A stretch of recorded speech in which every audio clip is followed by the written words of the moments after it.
শুনো না, মা বলছে আজকে রাত্রে তুমি ইয়ে করবে, যে কি বলে লুচি ঘুগনি আর একটু সেমাই বানিয়ে দেবে আর কিছুটা করে দেবে। আর আমার জন্য আমার এদিকে কাজ কষা মাংস। কতদিন করবো আমি, বলো না। শোনা দেবী, সব থেকে একা করবো নাকি? তাহলে মাকে বলো রান্না করে ঢুকতে। তুমি মাকে কেন বলছো এরকম করার জন্য? মা তো, মাকে কেন বলছো?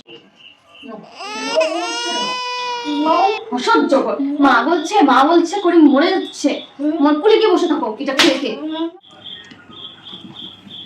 শোনো না, মায়ের খুব মনে হচ্ছে বাপের বাড়ি যাই। আমি ব্যাগও পুরো রেডি করে নিয়েছি। আমি তো জানি তুমি আমাকে যেতে দেবে। তুমি নিজে যাবে? তুমি কি করে এরকম ডিসিশন নিয়ে নিলে? মা বাবা তো জিজ্ঞেস করছিলে। আচ্ছা ঠিক আছে, যখন তুমি ব্যাগ নিয়ে যাও, মাকে জিজ্ঞেস করো, বাবাকে জিজ্ঞেস করো, তারপর। ঠিক আছে, জিজ্ঞাসা করছি। আচ্ছা শোনো, তুমি তো নিয়ে যাবে। কি